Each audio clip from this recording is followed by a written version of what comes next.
नमस्कार, मैं शक्ति सिंह स्वागत करता हूं आपका राजस्थान सरकार और वेदांता के CSR इनिशिएटिव ई कक्षा में, जिसके टेक्निकल पार्टनर हैं मिशन ज्ञान। प्यारे बच्चों, हम पढ़ रहे थे क्लास 12 रसायन विज्ञान के अध्याय 10 हैलोजन व्युत्पन्नों को, और इसी क्रम में हम आगे बढ़ते हैं। आज पार्ट 2 पर चर्चा करेंगे हैलो एल्केन के विघटन की विधियां। हमने पहले पार्ट में वर्गीकरण पढ़ा, नामकरण पढ़ा और CX बंध की प्रकृति देखी।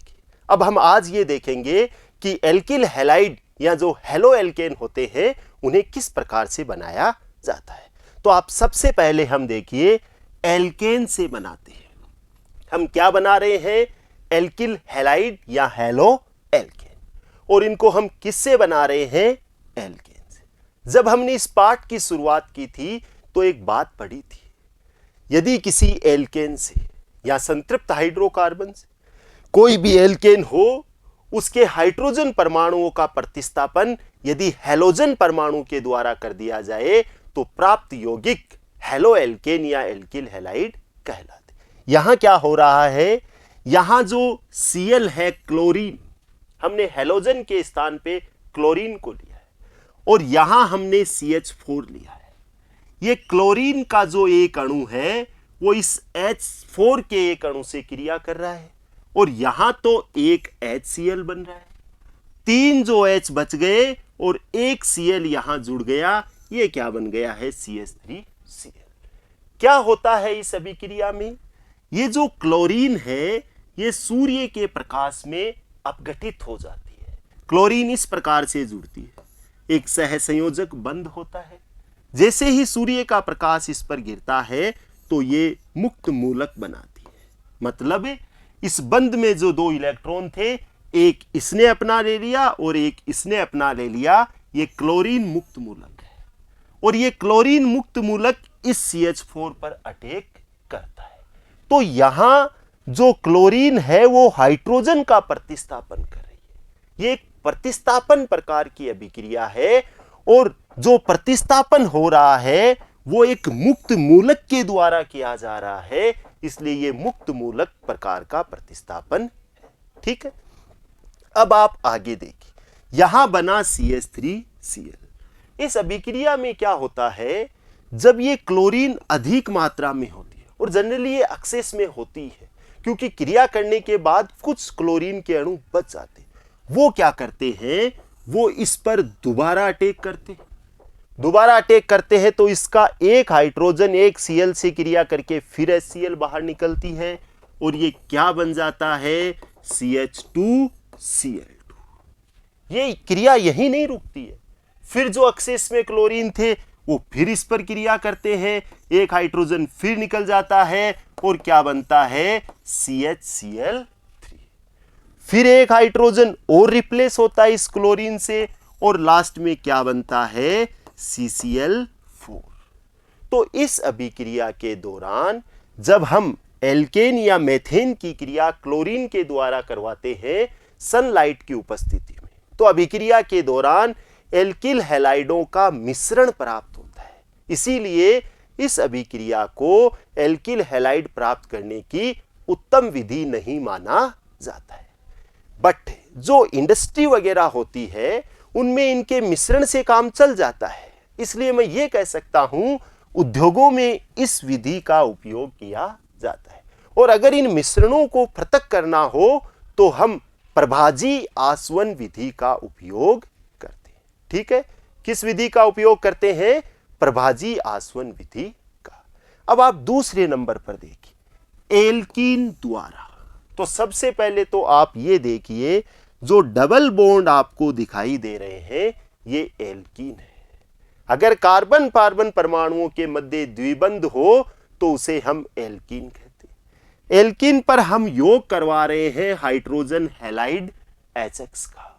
ये HCl भी हो सकता है, ये HBr भी हो सकता है, और ये HI भी हो सकता है। ठीक है, आप क्या कर रहे हो? हम एल्कीन के ऊपर hydrogen halide HCl, HBr, HI का योग करवा रहे हैं। यह एक प्रकार की योगात्मक अभिक्रिया है। जब ये द्विबंध या ट्रिपल बॉन्ड होते हैं तो वहां योग होता है, इसलिए हम इसे इलेक्ट्रॉन स्नेही योगात्मक अभिक्रिया भी कहते हैं। अब आपने योगात्मक शब्द को तो सीख लिया, भाई योग हो रहा है इसलिए ये योगात्मक अभिक्रिया है। ये इलेक्ट्रॉन स्नेही क्यों है, तो आप इसको भी समझिए। दो चीजें हैं, एक इलेक्ट्रॉन स्नेही, एक नाभिक स्नेही, जो इलेक्ट्रॉनों से स्नेह करे। अब इलेक्ट्रॉन की जो नेचर होती है वो नेगेटिव प्रकृति की होती है, माइनस की होती है, और माइनस वाले से प्रेम कौन करेगा, जिसकी प्रकृति प्लस की होगी। तो जितने भी पॉजिटिव चार्ज वाले होते हैं वो सारे के सारे इलेक्ट्रॉन स्नेही होते हैं। विपरीत हो रहा है, इलेक्ट्रॉन स्नेही जो इलेक्ट्रॉन से स्नेह करता हो, जो इलेक्ट्रॉन से प्रेम करता हो। और एक होते हैं नाभिक स्नेही, जो न्यूक्लियस लविंग होते हैं, नाभिक से स्नेह करते हैं। अब नाभिक की नेचर पॉजिटिव होती है, तो नाभिक से स्नेह कौन करेगा, जो माइनस वाले होते हैं। आप यहां देखिए, यहां अगर मैं इसको लिखूं तो इस पर प्लस और इस पर क्या है, माइनस, और इन दोनों का ही इस पर योग होना है। H भी जुड़ेगा, Cl भी जुड़ेगा, तो आप ये भी कह सकते हो कि प्लस वाला भी जुड़ रहा है, माइनस वाला भी जुड़ रहा है। फिर हम इसे इलेक्ट्रॉन से नहीं योगात्मक अभिक्रिया क्यों कहे। यहां पहले कौन जुड़ रहा है, तो पहले कौन जुड़ेगा, ये जो द्विबंध और ट्रिपल बॉन्ड होते हैं वहां इलेक्ट्रॉन घनत्व बहुत अधिक होता है, इसलिए वहां प्लस वाली स्पीसीज पहले जुड़ती है। इसलिए ये किस प्रकार की अभिक्रिया है, इलेक्ट्रॉन स्नेही योगात्मक अभिक्रिया है। ठीक है, अब मैं यहां दो प्रकार की एल्कीन बनाता हूं। एक तो मैंने ये एल्कीन बनाई CH2 double bond CH2 ethene बनाई, और एक मैंने ये एल्कीन बनाई। इसमें डबल बॉन्ड के दोनों ओर जो ग्रुप है वो सेम है, यहां CH2 है, यहां भी क्या है, CH2। अगर मैं इस HCl का योग यहां कराता हूं, मान लीजिए पहली कंडीशन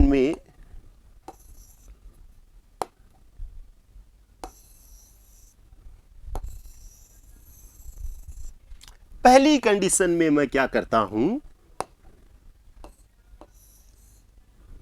एक HCl यहां जोड़ देते हैं, एक HCl यहां जोड़ देते हैं। पहली कंडीशन में मैं इस H को यहां जोड़ता हूं, अगर H यहां जोड़ता हूं तो ये CH3 हो गए।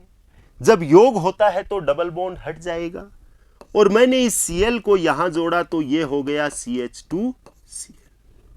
और दूसरी कंडीशन में मैंने क्या किया, दूसरी कंडीशन के अंदर मैंने Cl यहां जोड़ा है, ये लो जी CH2, इसके साथ क्या जोड़ दिया, Cl, और ये डबल बॉन्ड हट गया और H यहां जोड़ा तो ये दो थे, ये कितने हो गए, तीन। दोनों का नाम सेम है, ये 1 क्लोरोएथेन है और ये भी 1 क्लोरोएथेन। तो ऐसी एल्कीन जिसमें डबल बॉन्ड के दोनों ओर समूह समान होते हैं उसे हम सममित एल्कीन कहते हैं। और अगर हम सममित एल्कीन पर HX का योग करवाते हैं तो किसे कहीं भी जोड़ दीजिए कोई प्रभाव नहीं पड़ता। लेकिन अगर डबल बॉन्ड के दोनों ओर के समूह अलग अलग हो, जैसे यहां CH2 है और यहां CH3 है, ऐसी स्थिति में किस समूह को कहां जोड़े, ये किसके अनुसार होता है, मार्कोनिकोव के नियम के अनुसार होता है। तो मार्कोनिकोव का जो नियम है वो असममित एल्कीनों पर लगता है। और मार्कोनिकोव ने क्या कहा, कोई असममित एल्कीन है तो द्विबंध से बंधित कार्बन परमाणुओं में, ध्यान देना, जो डबल बॉन्ड है इससे जुड़े हुए कार्बन परमाणुओं में जुड़ने वाले हाइड्रोजन हैलाइड का जो ऋणावेशित भाग है वो उस कार्बन परमाणु पर जुड़ता है जिस पर हाइड्रोजन परमाणुओं की संख्या कम होती है।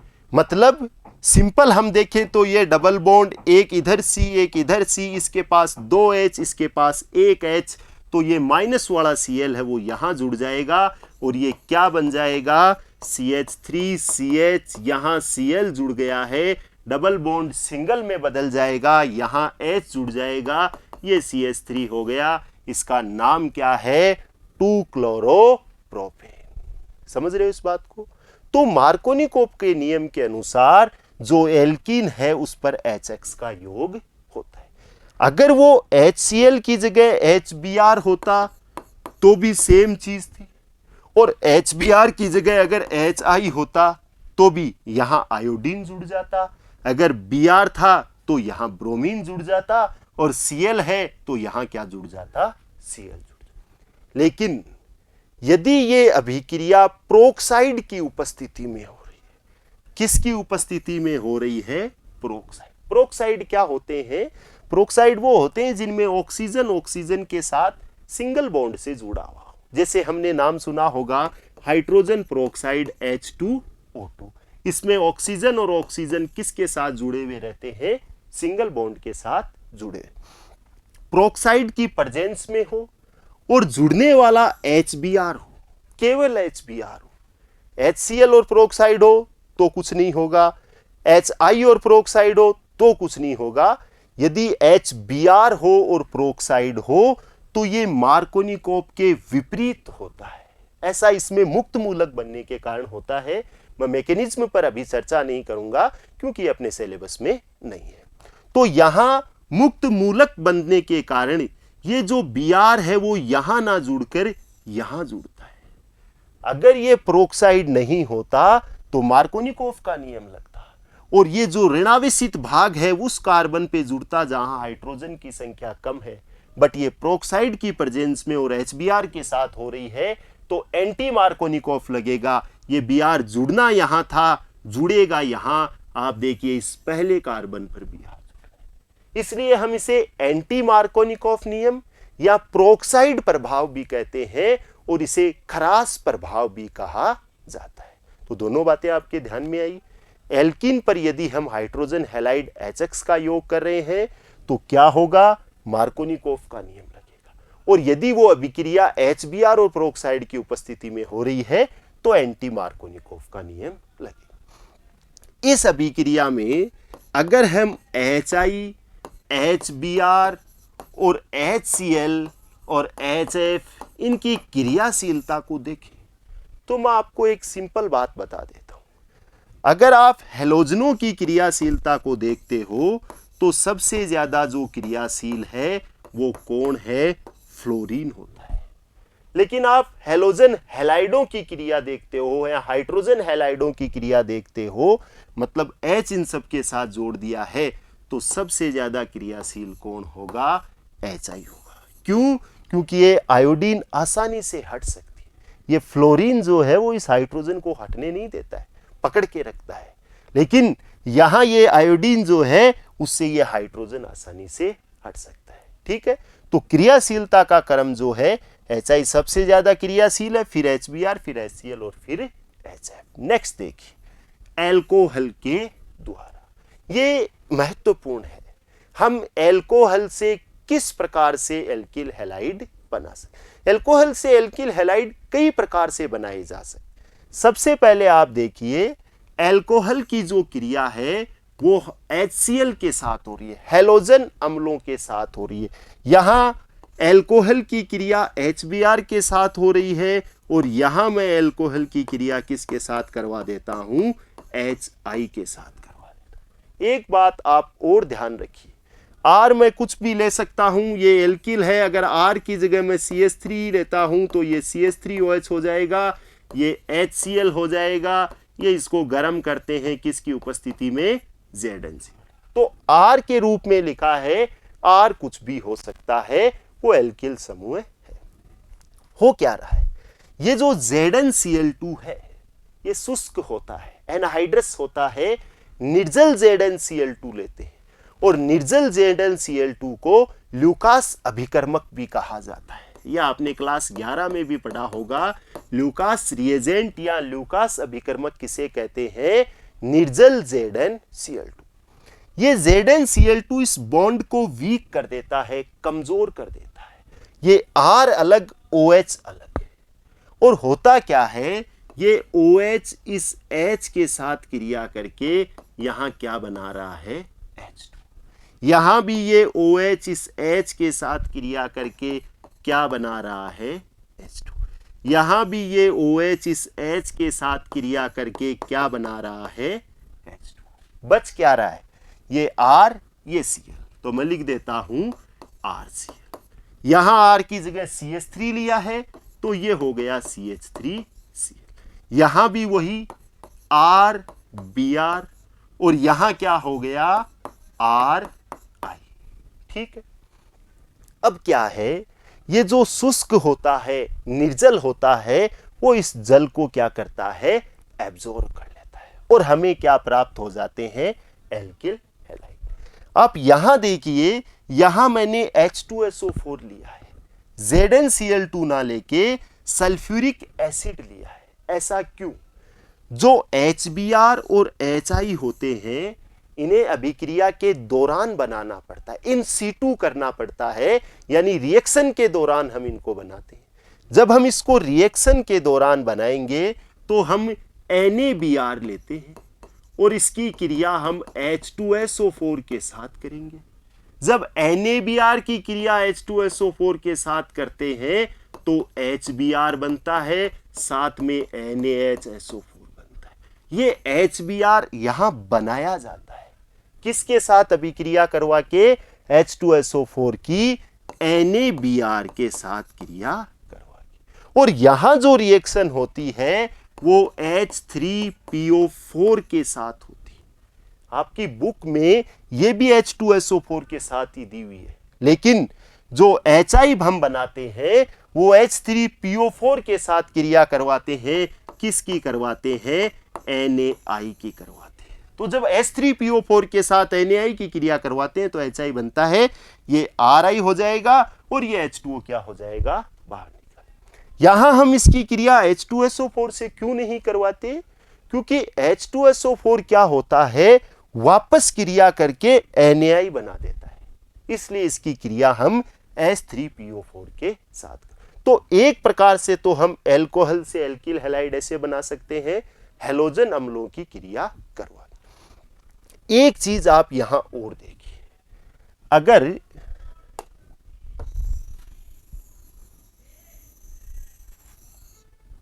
देखिए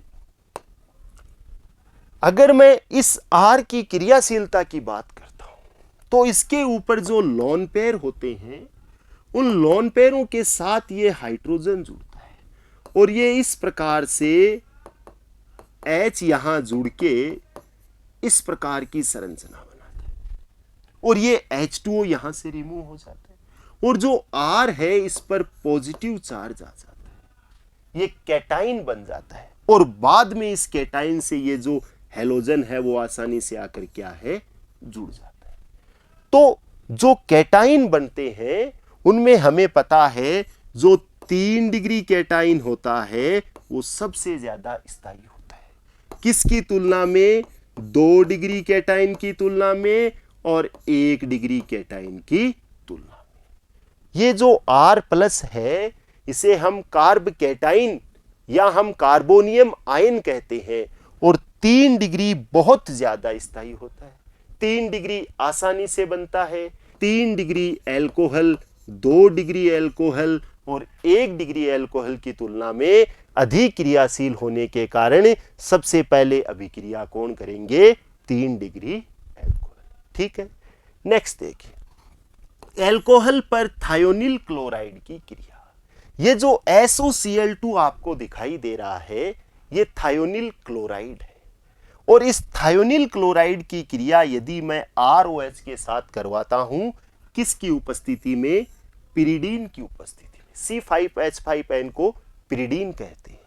यहां क्या होगा, ये जो SO है इस ऑक्सीजन से क्रिया करके क्या बना लेगी, SO2।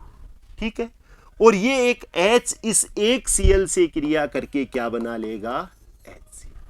यहां एक Cl बच गया जो R के साथ जुड़कर क्या बनाएगा, RCl। अगर मैं इस R की जगह CH3 CH2 Cl लेता, ये मैंने एथिल समूह ले लिया, तो ये क्रिया वैसे ही होती जैसे ऊपर हुई है SOCl2 के साथ, सेम हो जाएगा। इस R की जगह मैं लिख दूंगा CH3 CH2 और साथ में जुड़ गया Cl, ये SO2 बाहर निकल गई और ये HCl बाहर। ठीक है, अब क्या होता है, इस अभिक्रिया में दो चीजें बाई प्रोडक्ट के रूप में बन रही है, सह उत्पाद के रूप में बन रही है। एक SO2, ये गैस होती है, ये आसानी से बाहर ऊपर की ओर वाष्पित हो जाएगी। एक HCl बन रही है, इस HCl को ये पिरिडीन एब्जॉर्ब कर लेती है। इस दौरान HCl जो है वो अवशोषित हो गई, पिरिडीन में SO2 बाहर निकल गई, तो जो कंटेनर था उसके अंदर केवल अपने पास क्या बचेगा, RCl बचेगा। इसलिए मैं कह सकता हूं एल्किल हैलाइड और एल्किल हैलाइडों में भी एल्किल क्लोराइड, एल्कोहल से जब हम एल्किल क्लोराइड बनाते हैं तो थायोनिल क्लोराइड के साथ जब क्रिया करवाते हैं तो ये सबसे बेस्ट विधि है और इसे डार्जन अभिक्रिया भी कहा जाता है। तो दो सवाल बनते हैं, डार्जन अभिक्रिया क्या है? एल्कोहल से एल्किल क्लोराइड बनाने की विधि है, किसकी उपस्थिति में क्रिया होती है? थायोनिल क्लोराइड और पिरिडीन की उपस्थिति। एग्जाम में एक प्रश्न भी आता है, पिरिडीन की क्या भूमिका है? पिरिडीन अभिक्रिया के दौरान बने HCl को क्या कर लेती है? अवशोषित कर लेती है। ठीक है, अब अगर हमारे दिमाग में यह विचार आए कि ये बहुत अच्छी विधि है तो फिर हमें RCl ही क्यों, RBr भी बनाना चाहिए, RI भी बनाना चाहिए। अगर मैं SOCl2 की जगह SOBr2 लेता हूं या SOI2 लेता हूं, SOBr2 बहुत अनस्टेबल होता है, अस्थायी होता है और SOI2 अभी तक ज्ञात ही नहीं, ये अननोन है, ये अनस्टेबल है। इसलिए केवल और केवल हम क्या प्राप्त कर सकते हैं? एल्किल क्लोराइड प्राप्त कर सकते हैं। आप इसको नोट कर सकते हो, इसमें लिखा है एल्कोहल से एल्किल हैलाइड बनाने की सबसे उत्तम विधि है, क्योंकि इस अभिक्रिया के दौरान SO2 और HCl दो गैसीय सह उत्पाद प्राप्त होते हैं। SO2 वाष्पित हो जाती है और HCl पिरिडीन के द्वारा अवशोषित। इसे डार्जन अभिक्रिया भी कहते हैं।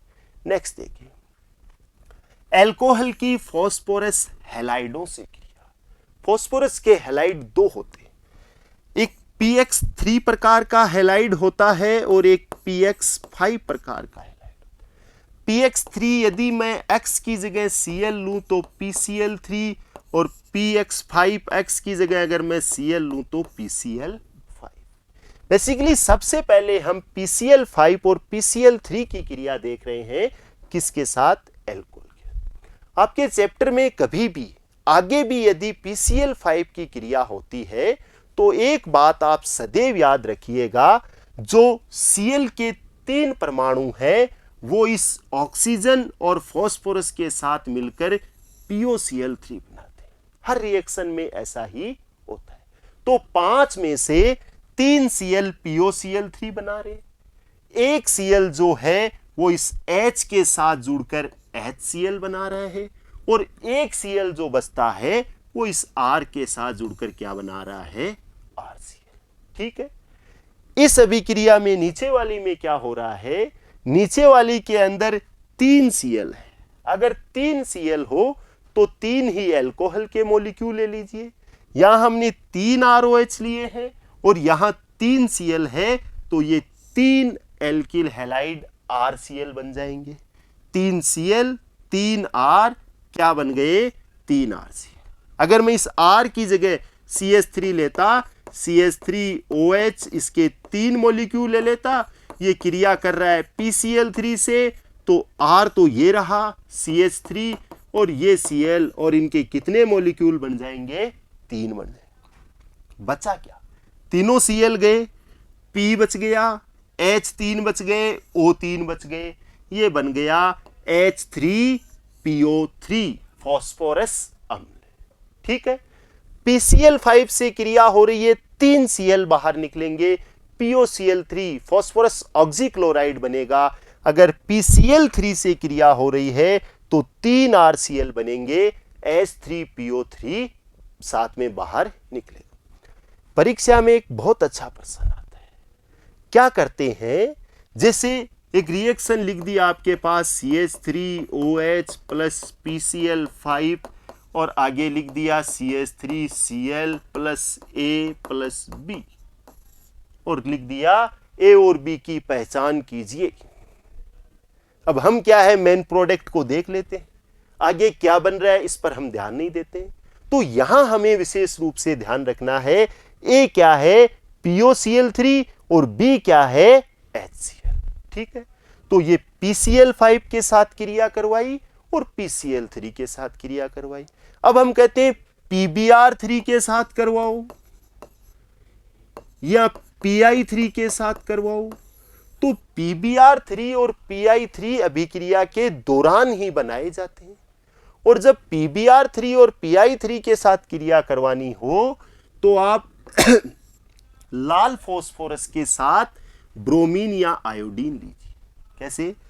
अगर मेरे पास ROH है और मैं रेड फास्फोरस के साथ ब्रोमीन लेता हूं Br2, तो ये PBr3 बनाएंगे और वही रिएक्शन होगी, ये तो RBr बन जाएगा और साथ में वही H3PO3 मुक्त हो जाएगा। अगर आपको आयोडीन बनाना है तो आप यहां I2 ले सकते हो। ठीक है, तो अल्कोहल से हमने कई प्रकार से बनाया, HX के साथ क्रिया करवा के बनाया, थाइनिल क्लोराइड के साथ डार्जन अभिक्रिया देखी, और एक हमने PCl3 या PCl5 के साथ भी देखा।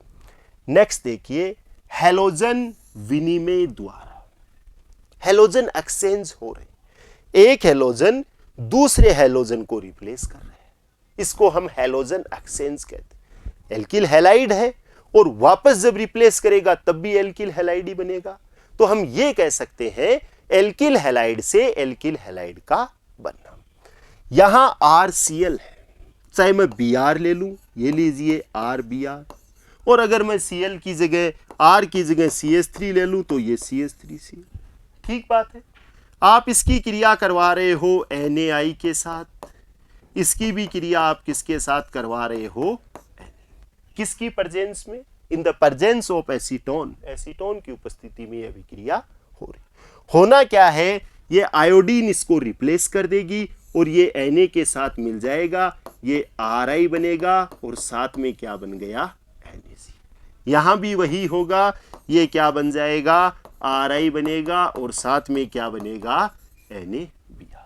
अगर R की जगह आपने CH3 लिया है तो ये CH3I बन गया और साथ में क्या रिलीज हो गया? NaBr। ये जो एसीटोन है, इस एसीटोन में ये NaI सोल्यूबल होता है और ये घुलने के बाद में इस क्लोरीन को विस्थापित कर देता है। अगर आयोडीन के द्वारा क्लोरीन या ब्रोमीन का विस्थापन किया जाता है तो इस रिएक्शन को हम फिंकेल्स्टीन अभिक्रिया कहते हैं। फिंकेल्स्टीन रिएक्शन में क्या होता है, आयोडीन जो है वो क्लोरीन और ब्रोमीन का विस्थापन कर देते हैं।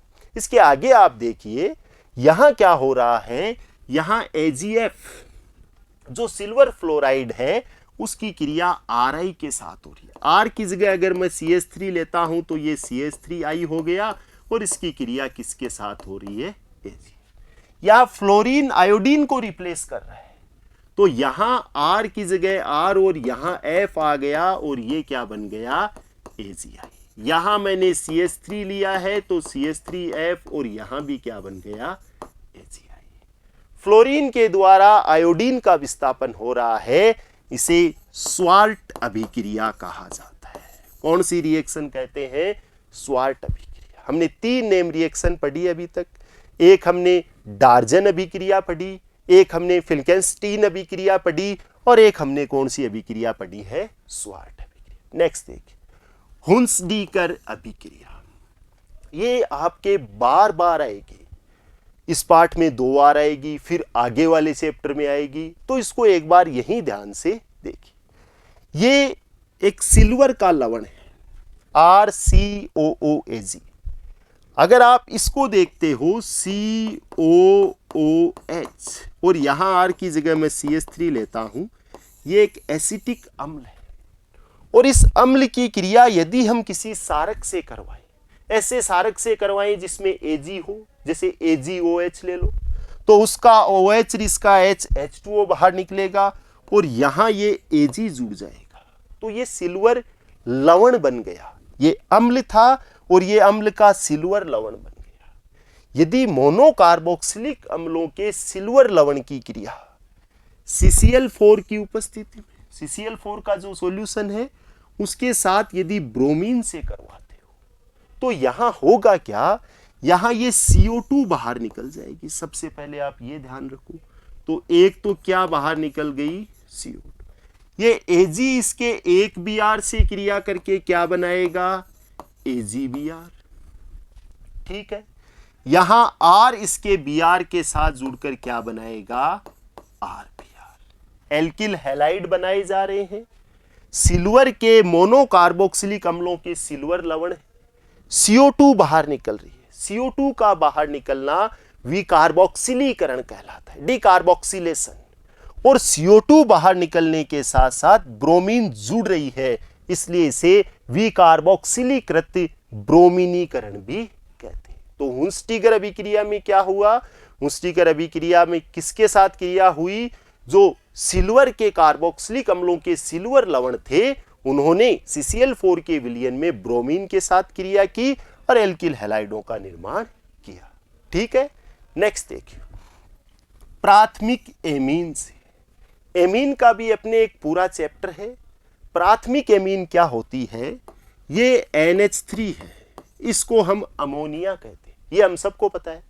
और अगर इस अमोनिया के एक हाइड्रोजन को रिप्लेस कर दिया जाए किसी एल्किल समूह के द्वारा, कैसे, जैसे इसका एक हाइड्रोजन हटा देता हूं तो ये तो NH2 बच गया और एक संयोजकता मुक्त रह गई, उसकी जगह मैंने R जोड़ दिया तो ये RNH2 बन गया। ये प्राथमिक एमीन है। अगर एक हाइड्रोजन और हटा देता और एक एल्किल समूह और जोड़ देता तो सेकेंडरी एमीन बन जाती, और एक और हाइड्रोजन हटा देता और एक और जोड़ देता तो टर्सरी एमीन बन जाती। उनकी चर्चा हम आगे करेंगे, फिलहाल हम ही नहीं करेंगे। देखिए, अगर हमारे पास प्राथमिक एमीन है,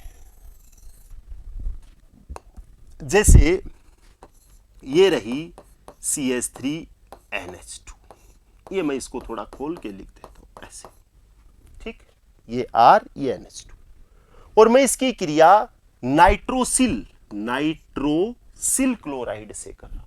नाइट्रोसिल क्लोराइड होता है NOCl, जिसे टिल्डेन अभिकर्मक भी कहते हैं।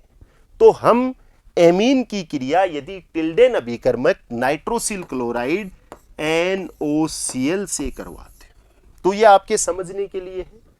यहां से ये N2 बाहर निकल जाएगी, ये H2O बाहर निकल गया और ये CH3Cl बन गया। सिंपल है, क्या क्या हो रहा है, यहां से एक तो बन रहा है अपने पास CH3Cl, एक नाइट्रोजन N2 बाहर निकल रही है और साथ में क्या बाहर निकल रहा है, H2। इसको आप सीधा करके लिख लेना अपनी कॉपी। तो प्राथमिक एमीन जब टिल्डेन अभिकर्मक नाइट्रोसिल क्लोराइड से क्रिया करती है तो एल्किल हैलाइडों का निर्माण करती है। 6 अभिक्रियाएं हमने यहां पढ़ी, एल्केन से, एल्कीन से, एल्कोहल से, उसके बाद में हमने हुंस्टिगर अभिक्रिया पढ़ी, हाइड्रोजन जो हैलोजन विनिमय अभिक्रिया पढ़ी, और लास्ट में हमने प्राथमिक एमीन से क्रिया पढ़ी। तो इन 6 प्रकार से हम एल्किल हैलाइडों को बना सकते हैं। ठीक, अब मैं इसी टॉपिक में इनके भौतिक गुणों पर भी चर्चा करता हूं, इनकी फिजिकल प्रॉपर्टी। फिजिकल प्रॉपर्टी क्या होती है, जैसे रंग कैसा है, इनकी गंध कैसी है, इनके क्वथनांक क्या होते हैं, इनके गलनांक क्या होते हैं, ये सब गुण फिजिकल प्रॉपर्टीज में आते हैं। तो एक बार तो आप इन रिएक्शनों को अगर वहां नहीं नोट कर पाए तो यहां अलग से नोट कर सकते हो, ये आप इन सबको लिख सकते हो। इसके बाद में देखिए भौतिक गुण। अगर ये शुद्ध अवस्था में है, जितने भी एल्किल हैलाइड है, चाहे वो RCl हो, RBr हो, RI हो, शुद्ध अवस्था में रंगहीन होते हैं, लेकिन प्रकाश की उपस्थिति में एल्किल ब्रोमाइड और आयोडाइड कैसे हो जाते हैं, पीले रंग के। तो ये इनके रंगों के बारे में चर्चा की। ये पानी में घुलनशील होते हैं, एल्कोहल है, बेंजीन है, ईथर है, इन सब में क्या होते हैं, सोल्यूबल। इनको अगर हम जलाते हैं तो ये हरे रंग की ज्वाला के साथ जलते हैं। अणु भार बढ़ता है तो इनके क्वथनांक, बॉइलिंग पॉइंट के मान भी बढ़ते हैं। आयोडीन बड़ा होता है, इसका अणु भार ज्यादा है, तो अगर आप CH3F, CH3Cl, CH3Br और CH3I में बात करते हो तो सबसे ज्यादा जो बॉइलिंग पॉइंट है वो CH3I का हो। अगर ये ब्रांचेज है, जैसे मैं एक 4 कार्बन का एल्किल हैलाइड लेता हूं, जैसे मान लो 1 2 3, ये 4 कार्बन का, ये हेलोजन की जगह मैं Cl ले लेता हूं, ठीक है। अब मैं इस 4 कार्बन वाले को ब्रांच कर देता हूं, 1 2 3, और ये लो जी Cl। अब मैं इसमें ब्रांच ज्यादा कर देता हूं, 1 2 3 और ये 4 Cl। अगर आप हाइड्रोजन जोड़कर इनको बैलेंस करोगे तो इनके अणु भार समान होंगे, केवल इनकी संरचनाएं बदल जाती। जो ये सबसे ज्यादा साकित है, इसमें ब्रांचेस ज्यादा निकल, जो साकित होते हैं एल्किल हैलाइड, उनकी तुलना में असाकितों के क्वथनांकों के मान ज्यादा होते हैं, ठीक है। नेक्स्ट देखिए, एल्किल हैलाइड सूर्य के प्रकाश में ये बहुत ज्यादा एक्टिव होते हैं, और जो एल्किल आयोडाइड है, अगर आप उसको सनलाइट में रखते हो तो ये क्या करेगी, ये तुरंत आयोडीन बना लेगी और मुक्त हो जाएगी। तो ये जो फिजिकल प्रॉपर्टी है, ये वैसे परीक्षा की दृष्टि से इनमें कभी कभार कोई पर्सन आता है, बाकी इतनी महत्वपूर्ण नहीं रहती है। तो आप बनाने की विधियों को बड़े ध्यान से पढ़िए, और इसके आगे वाले जो पार्ट है उसमें हम हेलो एल्केन या एल्किल हैलाइडों के रासायनिक गुणों की चर्चा करेंगे। तब तक के लिए आप इन सबको पढ़िए, अपनी नोटबुक में लिखिए। Thank you.